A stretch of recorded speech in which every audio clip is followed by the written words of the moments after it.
Muita gente faz a seguinte proposta para as pessoas agora: prepare o seu corpo para o verão. Antes da gente se aprofundar nesse tema, o que você falaria sobre isso? Eu falo que nós temos que estar preparada para todas as estações do ano, não somente ao verão. É que a questão é porque o verão existe um marketing desenvolvendo essa chamada para colocar o seu biquíni, para expor o seu corpo. Então existe realmente uma necessidade aí maior de olhar para o teu corpo com menos roupa. Então existe toda uma questão aí de impor o exercício como uma solução para resolver o seu problema em 3 meses e entrar em forma para poder colocar o seu biquíni, o seu maiô e curtir o verão. Mas, na verdade, nós precisamos estar atento a todas as estações do ano. E eu falo que não é agora que é o clima mais confortável para se exercitar. E sim no inverno. Então, quer ter um corpo saudável e treinado? Comece no inverno, não no verão, né? Então, a gente fala que tem que ter todas as estações do ano, você procurar desenvolver o seu treinamento físico aí também confortável, pensando no clima. Porque eu gosto muito de treinar no inverno. O verão, eu fico com pressão baixa, aquele calor, aquela chuva do verão. Então, na verdade, o verão, eu falo para quem treinou o ano inteiro, já pode tirar o pé do acelerador. Por isso que eu falo que vocês têm uma qualidade impressionante. Essa influenciadora é a Kal Saad, já falei sobre ela para você, e ela é personal dos estrelados aí, né? Das celebridades. E ela disse em tom de bronca mesmo, exatamente aquilo que você falou, que a gente tem que ficar preparado todos os dias, não é exatamente para o verão. Mas ela fez algumas propostas para as pessoas que estão um pouquinho fora de forma. E ela disse que sim, é possível que a pessoa já veja resultados com um mês de treinamentos, especialmente treinamentos mais pesados, falando em musculação. É possível isso, Lerani? Sentir alguma coisa com um mês Sim, de é treinamentos? possível. Sim, é possível sim, Roberto. Quando você muda hábitos, eu falo que todo dia, fazendo 1% ao dia, você vai ter resultado. Então, se você já deixou de comer doce, se você começou a beber, bater a cota de água por dia, se você regulou o teu sono, então todos os dias você tem uma melhora metabólica, sistêmica. Então, eu falo que nunca é tarde demais para começar. Então, se realmente a pessoa acordou agora para o verão, preciso chegar até dezembro, eu tenho que estar até janeiro, eu tenho que estar com tantos quilos a menos. Se ela colocar isso como meta, Roberto, e mudar realmente os hábitos, principalmente regular o seu ciclo circadiano, beber água e já desistir de comer iFood, processados, alimentos ultrapalatáveis, ela faz grandes mudanças. Porque depende dela, Roberto. Depende muito dela, não é nem do personal, porque nós estamos ali orientando no exercício físico, mas nós sabemos que exercício é 20%. 20% apenas é o exercício físico. Agora, os 80% é o seu comportamento, é os seus hábitos, é aquilo que a gente não vê quando as luzes apagam, entende? É o quanto você está abrindo tua geladeira e te sabotando. É o quanto você está nas redes sociais até de madrugada e não vai dormir. Então, são coisas que, infelizmente, nós não estamos ali para ficar cobrando o tempo todo esses hábitos. Então, você vai ter que colocar esse programa, esse novo programa, esse novo hábito, para que você possa realmente alcançar o corpo desejado, a sua saúde, porque não existe mudança sem mudança de comportamento e mentalidade. Não existe, Roberto. Então, nós precisamos aí despir de um velho hábito, tirar realmente essa capa do velho para entrar no novo, entende? E para isso precisa uma tomada de decisão. Eu decidi mudar. Então, ao passo que você decide, se você está comprometido, você consegue. E eu estava ouvindo ontem também uma outra treinadora nesse programa de esportes que eu gosto de ouvir no domingo, e ela falando também, você está falando sobre mudança de hábitos, né? E ela disse o seguinte: o ideal é que a gente treine de 3 a 5 vezes por semana. Vamos estabelecer aí 4 dias seria o ideal, segundo o que revelou essa profissional da área. Mas ela disse que sobre a associação de atividades, né, aeróbicas e musculares. Claro que ela disse para a gente dar mais atenção para as atividades musculares, mas ela diz que dá para você fazer né, o tal do combinado. Você faz uma bike ou dá uma corridinha de 15, 20 minutos e depois você pode fazer a sua musculação, claro, se isso não for de alta intensidade. Isso seria O recomendável, Lilani? Olha, a musculação de alta intensidade, hoje nós temos como comprovar que nós precisamos treinar pesado, sim. Não é só aquela coisinha leve que não dá nem para sentir. Nós precisamos chocar os nossos músculos se a gente quer ter realmente saúde. A gente quiser realmente nos prevenir de doenças neurodegenerativas, esses músculos precisam de contração. E não é uma coisinha muito leve. Se você já está em treinamento físico, você tem que estar o tempo todo observando se você está quebrando essa homeostase, esse equilíbrio. Gerou muito equilíbrio e conforto, eu preciso sair dessa zona de conforto. Então, não é só colocar carga, é mudar a cadência do exercício, é mudar um pouco o equipamento, qual é a intensidade disso, qual é o volume disso. Então, eu tenho que proporcionar para o meu corpo mudanças também, porque ele se adapta, né, Roberto? Então, mas eu sempre digo que o misturar as capacidades físicas é muito interessante porque nos mantém motivado também. Porque é muito chato ficar fazendo as mesmas coisas por muito tempo. Porque nós, seres humanos, gostamos de mudança, o cérebro precisa de mudança. Nós precisamos gerar neuroplasticidade cerebral. O corpo, o cérebro gosta disso. Então a gente se adapta rápido, depois que a gente gera essa adaptação, precisa, se você quer evoluir e você criar essa diferença mesmo notória no teu corpo, você precisa quebrar esse equilíbrio corporal, gerando um estímulo diferente, e nem sempre é mais carga, tá, Roberto? Às vezes é o jeito novo de fazer aquele exercício velho. Então a gente precisa de um bom profissional criativo. Eu falo que o mais importante é ter um profissional criativo que olha ali para o espaço. Às vezes eu não tenho nem um peso ali, mas eu tenho um espaço. E o peso corporal profissional consegue fazer um bom treinamento físico. Então não é só academia, não é só aparelhos de musculação. Eu consigo fazer um treino resistido e forte, com elásticos, com peso corporal, com bancos. Então eu não preciso necessariamente estar dentro de uma academia para provocar essa quebra de homeostase.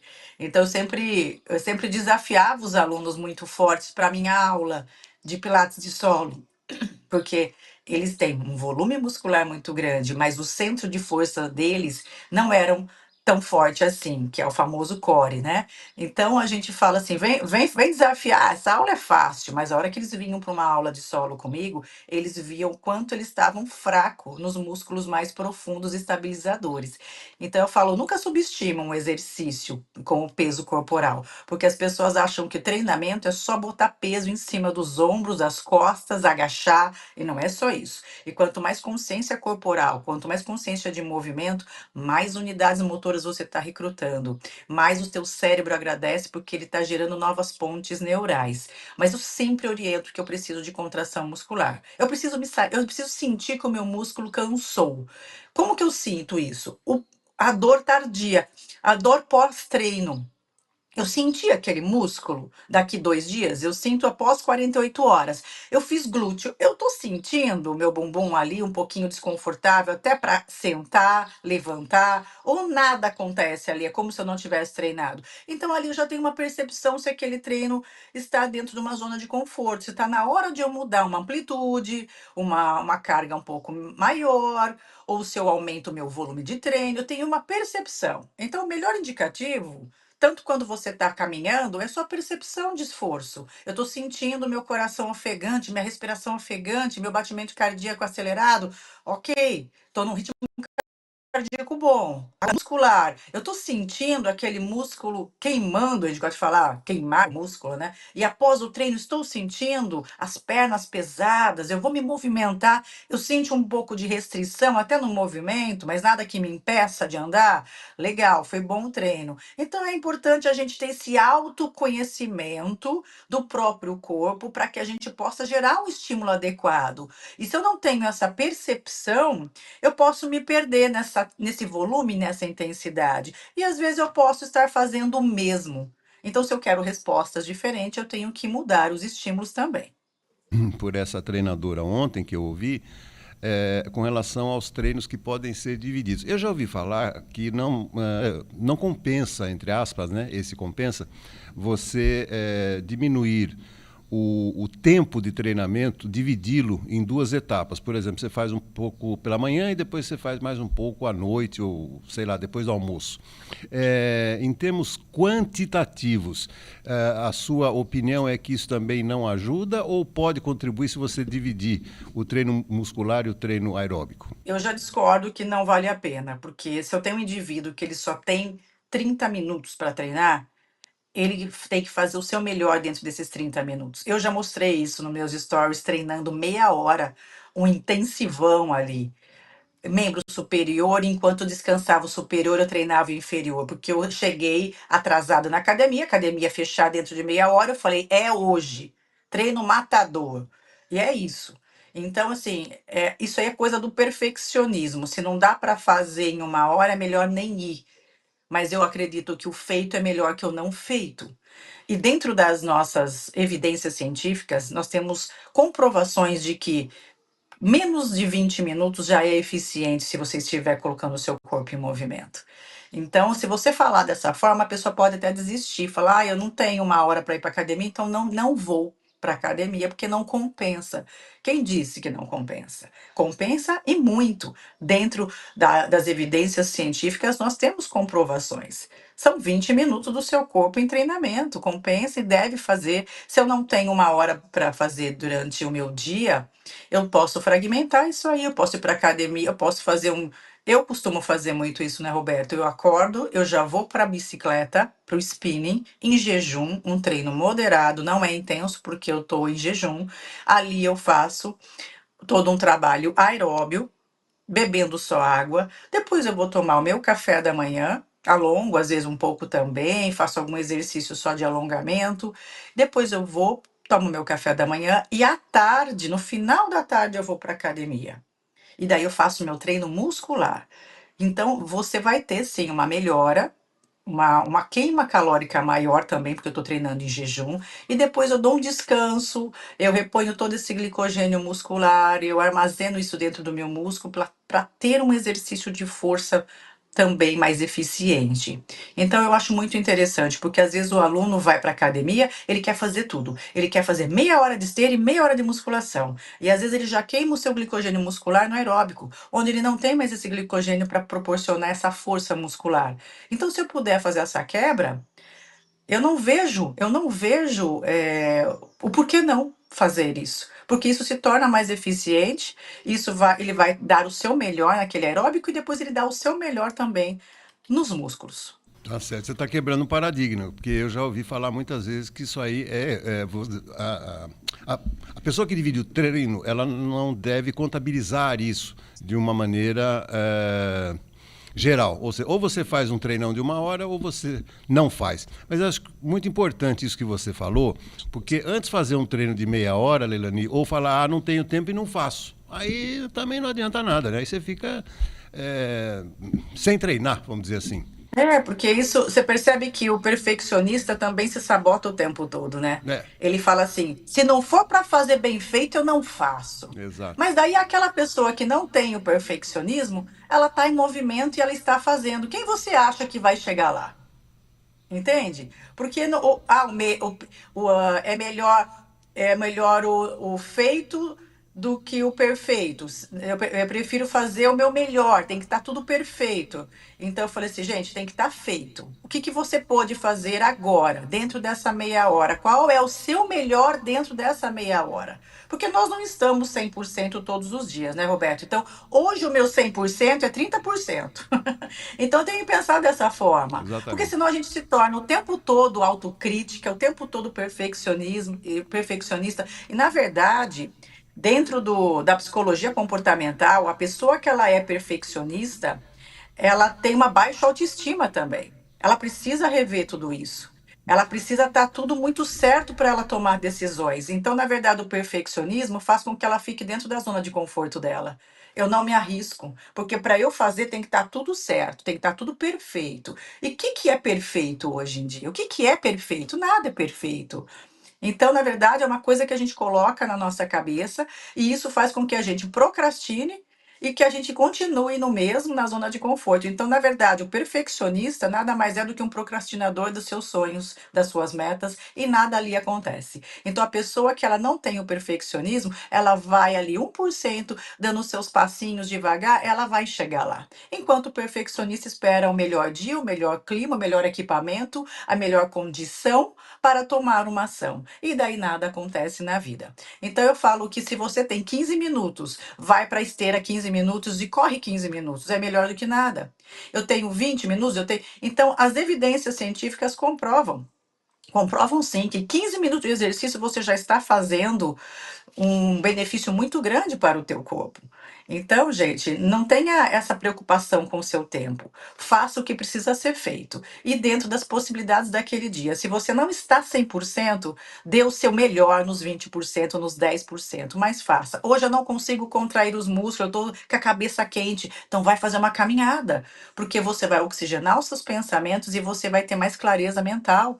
Mas coloque o seu corpo em movimento, que eu tenho certeza que depois de 15 minutos caminhando, você vem renovada.